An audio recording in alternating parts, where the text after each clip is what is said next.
Okay, hello guys, welcome. I'm Melvin Cuddy, an engineer and mathematician. I'm sorry guys, I haven't been online these days. I have not been making a lot of YouTube video because of my team asking us. We have been defeated and kind of feeling bad, but I hope we can come back again stronger. Okay, guys, today I will be giving you some concept on what we call the second order on Cauchy um, order equation. So today, I will be talking about the second order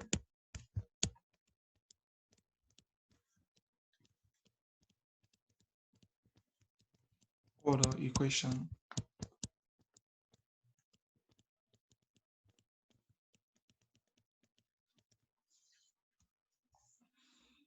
Okay, and as a mathematician, I love the work this mathematician did, especially Augustin Cauchy. He was a French mathematician, and we have Cauchy Euler. Okay, these guys did extremely well. One was Swiss mathematician, and you have French mathematicians. They did talk about the Cauchy, the second order Cauchy equation. So I'm going to give you some basic concept. So let us get started. In case you have equation of this form,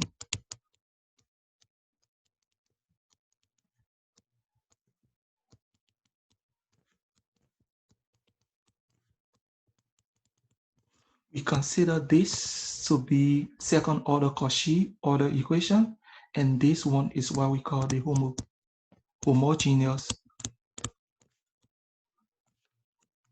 form. And if we have another a square 1 double prime plus EXY prime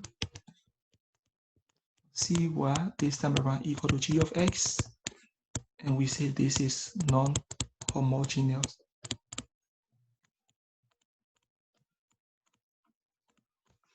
Okay, now the question here is, how do you identify that an equation is a second order Cauchy order equation? Now you have to look here. The order of the order and the derivative should be the same. If you look at the first equation, the order is 2. What is the derivative? The second derivative. Here, the second one, the order there is 1. And what is the derivative? 1. And so on. So with these patterns, we can be able to identify as to whether the equation is a second order Cauchy order equation. Now, for the sake of today's lecture, I'm going to focus only on the homogeneous part, okay? Because for the non-homogeneous, we have to use what we call variation parameters. That will be in part 2 of the next video, okay? So let us call this star 1, and here is star 2. If we use a substitution, say let y equal to x raised to the m, if we take the first derivative like in calculus 1, if you take the derivative of this component, it becomes m times x raised to the m minus 1. If we take the second derivative, we have m times m minus 1. This time around, we have x raised to the m minus 2. You know, in taking the derivative in calculus 1, we multiply the power by the coefficient and we subtract 1 from the power. So it's what I'm doing here. So this substitution here, I'm going to take this expression and substitute into star A, or into our first star. So I will have a squared. Wherever I see y double prime, I can replace it by this expression, which is m times m minus 1 x raised to the m minus 2 plus bx. What is y prime? Y prime this time around is m x raised to the m minus 1 Okay, and then we have plus c times y. What is y? Y is x raised to the m, or will be equal to 0. Now, let us simplify this algebra. I have x raised to the 2 here. I have x raised to the m minus 2. So I can simplify. So 2 minus 2 will give me 0. So here I will have a x raised to the m times m minus 1 plus. If I simplify this, x is raised to the 1, and this x is raised to the m minus 1. So if I simplify these terms, I'm going to have bmx raised to the m plus c x raised to the m, all will be equal to 0. So what I'm going to do, I'm going to erase this component.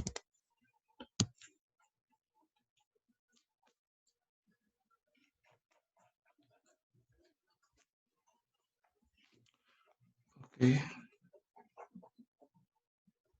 perfect. Now, what I'm going to do, I can factor out x raised to the m out, and I will have this time around m times m minus 1, and times this a, which will give me a times m squared minus m plus bm plus c, all will be equal to 0. So I can so this Sm go out. So here, if I multiply, I will have a m squared minus am plus pm plus c, all will be equal to 0. So I can simplify the middle term here, am squared. If I simplify this term, I can write him as plus minus a plus a times m plus c will be equal to 0. So this expression is the same as this. So we end up with this quadratic equation. So you can use this concept if you have higher order. It might not be second order, it could be third order, especially using the variation parameter. Sometimes you are given problem, you have higher order, okay, and you have to use the same approach, the same substitution. You can use that and be able to get what we call the characteristics equation. Okay, so let us look at the cases involved when dealing with second order. The first case where we will have real root, we have repeated root, and we have complex root. Okay, so we will be looking at that. So let us look at case 1. Let me erase.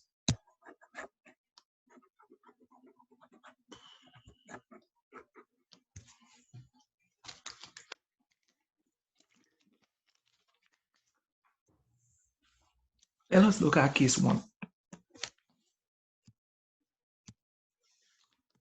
Case 1.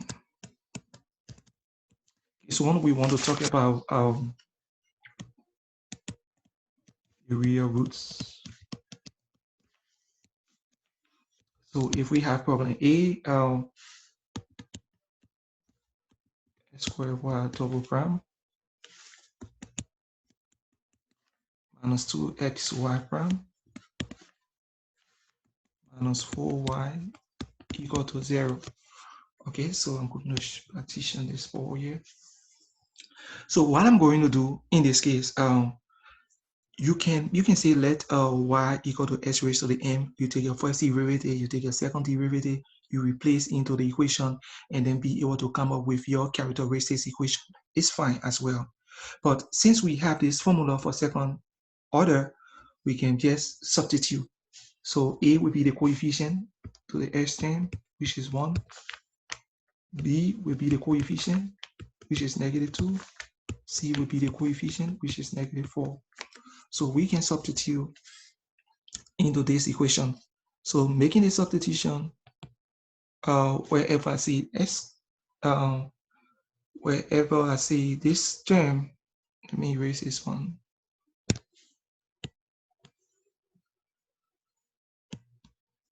Okay. So using this here, I can replace by a. So a is 1. So this becomes 1 times m squared plus b minus a. B there is negative 2 minus a. A there is 1 plus a times m plus c is negative 4. All will be equal to 0. So if we simplify further, m squared plus minus 2 minus 1 minus 3, m minus 4 will be equal to 0. So we can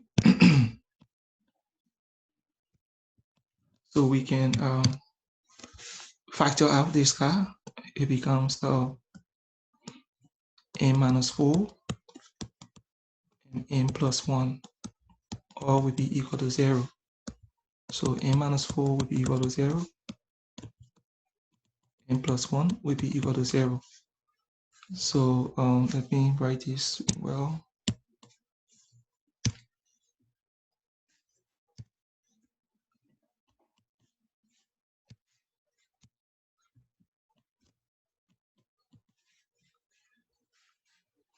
Sorry, my eraser. Trying to use my add by here. M plus 1. Okay, perfect. So here I have my m to be equal to positive 4. And my m to be equal to negative 1. So we can write the general solution. And this general solution becomes y is equal to c1 this time around x raised to the 4 plus c2 x raised to the negative 1. And this becomes our general solution. So in case 1, if you have real roots, this is how you simplify. So make sure you be able to come up with the characteristic equation, and then you can simplify to have your general solution. Okay, guys, so let us look at the second case. I'm going to keep this guy constant. So keep this guy constant, the formula. Or you can forget about formula, just use your derivative and life will be fine for you.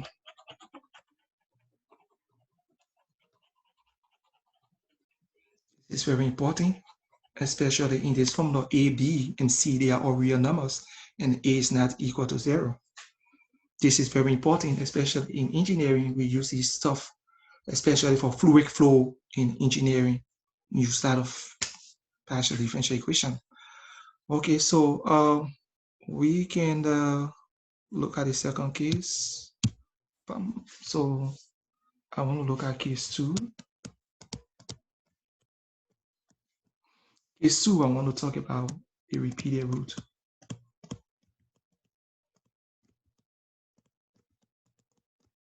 So if I have, if we were given the equation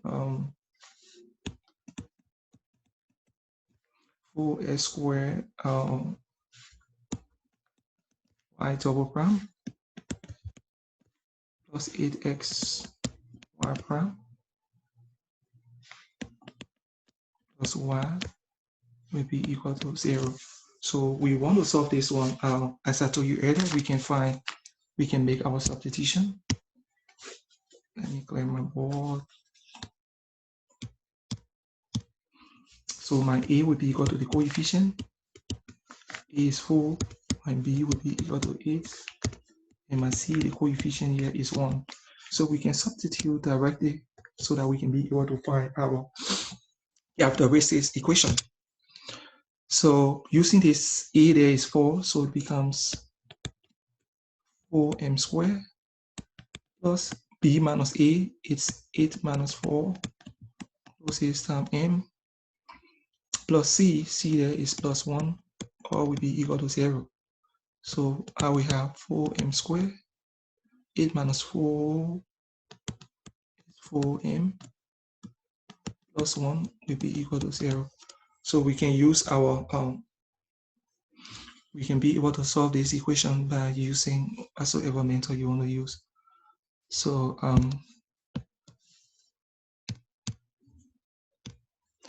so here, if you like, you can use a quadratic equation minus p. I'm just going to it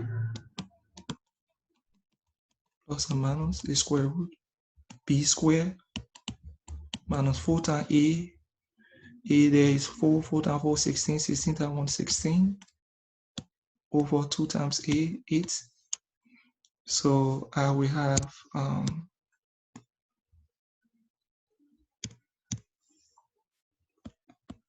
h to be equal to negative 4 plus or minus 0 over 8. And this will give me negative 4 over 8. That will give me negative 1 over 2 and negative 1 over 2. So if you solve this quadratic equation, this is what you end up with. So you can see that it's a clear indication that we have repeated roots. So since we have repeated roots, what becomes the general solution? Okay, so I'm going to erase this guy here. Oh,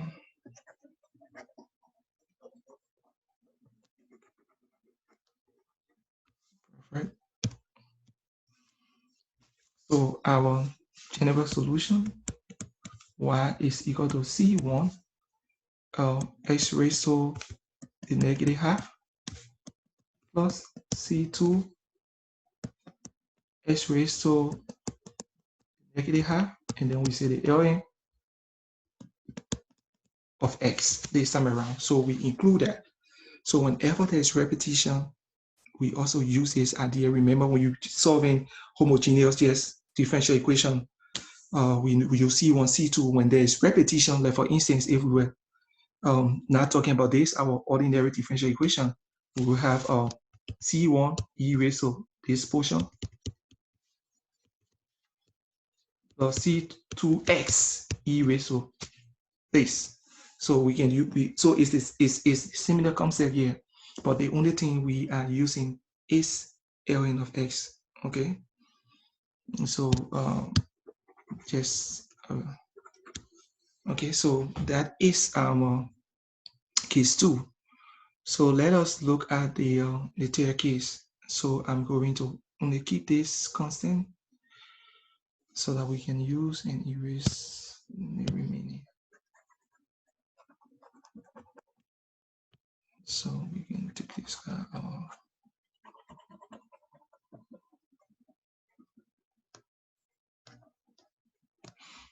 Okay, so let us look at case 3 wherein we will have we have complex roots. Okay, whenever we have complex roots, this is what we take into consideration. Our general solution should be of the form s raised to the alpha c1 cos of beta given the absolute value of x plus c2 this time around we have beta we have the ln. Sorry, let me erase this sign. Okay, so here we have c2 sine parenthesis open beta the ln of x. So we use this kind of formula whenever we have a complex root.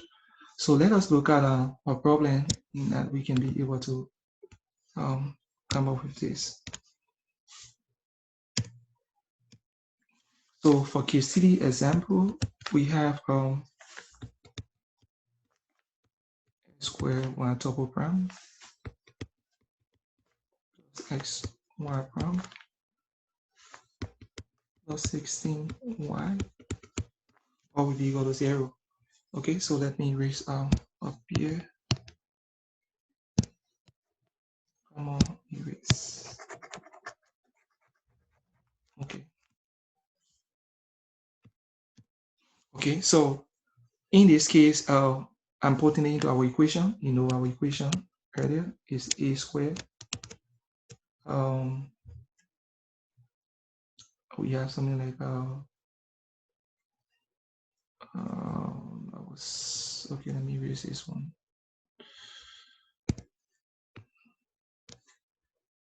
Okay, someone may ask you, okay, what happens if I forget about the formula? Okay, no problem. Assuming you don't know the problem, you forgot about the formula. So since we have this equation, we can use this guy as y. We can say y is equal to x raised to the m, right? So our first derivative will be what? M x raised to the m minus 1.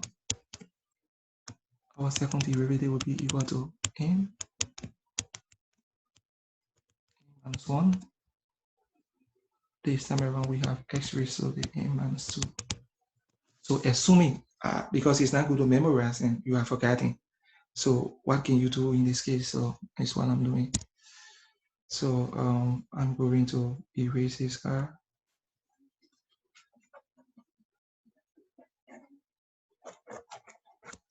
So based on these equations,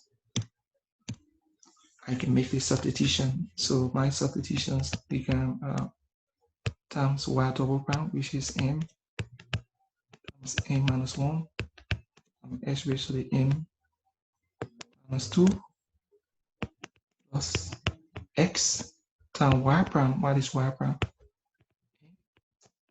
X raised to the m minus 1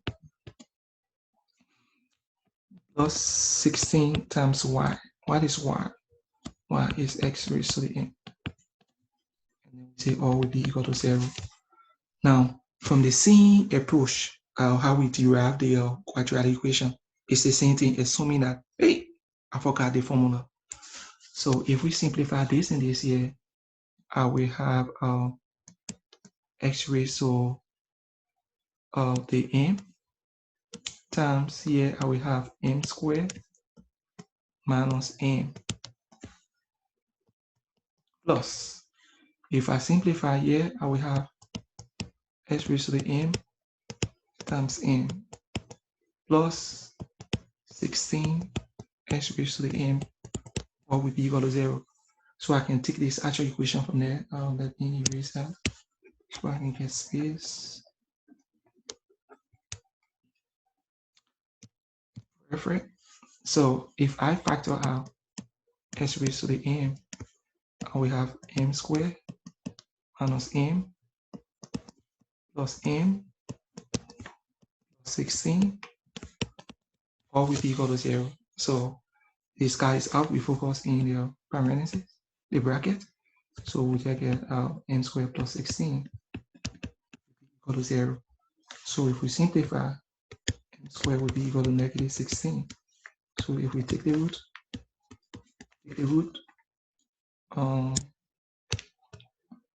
we will have m to be equal to plus or minus 4r. In other words, here, alpha is equal to 0, beta is equal to 4. So we can write our general solution. So we told you earlier that the general solution is of the form y is equal to x raised to the alpha c1 cos of beta, the ln of x, plus c2 sine of beta, the ln of x. So my y would be equal to, I know x raised to alpha there is 0, so I ignore that. So I will have c1 c1 cos of beta, beta is 4,